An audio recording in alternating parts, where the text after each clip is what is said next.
যেমন এই মানুষকে যে পানিটা দিয়ে তৈরি করা হয়েছে, আমাদের সমাজের সবাই মনে করে এটা নাপাক পানি। কোরআন এবং হাদিসে একটি শব্দে কোথাও এটা বলা হয় না যেটা নাপাক। তুচ্ছ পানি বলা হয়েছে, ঘৃণিত বলা হয়, তুচ্ছ ঘৃণিত বলা হয়, তুচ্ছ বলা হয়েছে, বিমাইম মাহিন, তুচ্ছ পানি বলা হয়েছে, কিন্তু এটা নাপাক এই কথা বলা হয়নি। কারণ এটা যদি নাপাক হবে, তার মানুষটা পাক হইল কোন কালে? ওর মূল মশলাই নাপাক দিয়ে তৈরি, ও আবার পাক হইল কবে? আবার এই মশলা দিয়েই নবী রাসূল তৈরি হলেন, নাপাক জিনিস দিয়ে নবী রাসূল তৈরি হলেন। তো একবার কোন এক সময় এক ছাত্র আমাকে প্রশ্ন করে বসলো, তাহলে কি নমরুদ ফিরাউনকে এই ভালো পানি দিয়ে তৈরি করলেন নাকি? তখন আমি আবার ব্রেন খাড়ে বললাম, হ্যাঁ, তাকেও ভালো পানি দিয়ে তৈরি করা হয়েছিল। কারণ সূরা ৩ বলা হয়েছে, লাকাদ খালাকনাল ইনসানা ফি আহসানি তাকওয়িম, আমি মানুষকে উত্তম অবয়ব, সবকিছু মানে যে উত্তম অবয়ব, যেহেতু মাল মশলা তো সব উত্তম ছিল, কিন্তু তার আচরণে সুম্মা রাদাদনাহু আসফালা সাফিলিন, তার আচরণে কর্ম তাকে নিচে নামিয়ে দিয়েছে। কারণ ওর মশলাটাও আল্লাহ উন্নত মশলাই ব্যবহার করেছিলেন। তাহলে মশলাটা পুত পবিত্র। তো আমার এক ওস্তাদ শেখ আব্দুল মান্নান বিন হিদায়াতুল্লাহ ইন্তেকাল করেছেন, আল্লাহ যেন তাকে ক্ষমা করে জান্নাতবাসী করেন, আমিন। তিনি তার ওস্তাদের রেফারেন্সে বলছিলেন যে আমার ওস্তাদ এই হাদিসটা পড়ানোর সময় যখন বলে ফেলছেন যে এ পানি পাক হ্যাঁ, এ পানি পাক, তো এক ছাত্র তখন বলে ফেলছে তাহলে খান। তখন ওস্তাদ রেগে গিয়েছেন, রেগে গিয়ে মাথার টুপিটা খুলে ওর দিকে ঢেল মেরে বলে এ পা খায়, এ খালো। এর টেবিল সামনে যে টেবিল ছিল ওটা ধাক্কা দিয়ে বলে এ পা খায়, ইসকো भी खा लो, এ মাটি भी পা খায়, ইসকো भी खा लो। পাক হলেই খেতে হবে এটা তো কথা না, রুচি হলে খাবেন, না হলে না খাবেন। হ্যাঁ, তো পাক হলেই খেতে হবে এমন কথা নয়। আরেকটি কথা না বলেই পারছি না, যেমন আমরা বললাম যে মানুষ তৈরির মশলাটা পাক, হয়তো অনেকের মনে আবার প্রশ্ন থাকতে পারে তাহলে গোসল করতে বললো কেন? ওটা বের হতে গোসল করা লাগে। তখন উত্তর হবে যে গোসল করাটা এটা ওর নাপাকির কারণে নয়।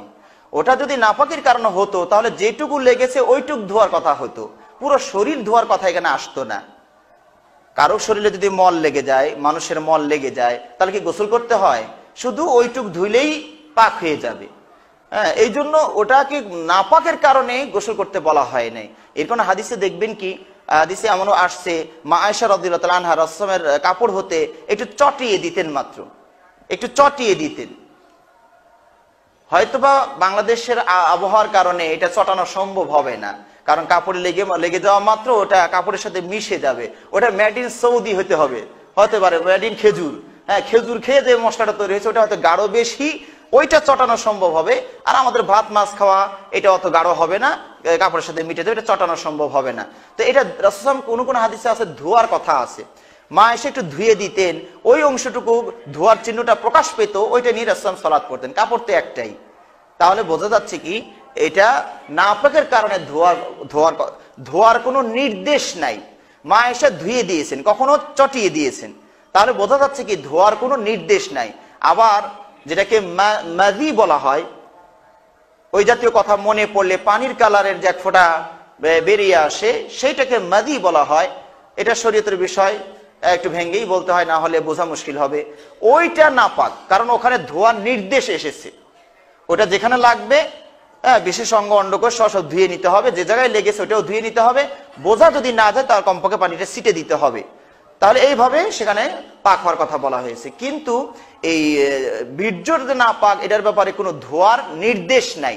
এটাই প্রমাণ করে যে এটা নাপাক নয়। যদি নাপাক হতো তাহলে এটা তো সকল যুবকেরই এই সমস্যাটা, তো আল্লাহ রাসূল কেন একদিনে এটার ব্যাপার টাচ করলেন না?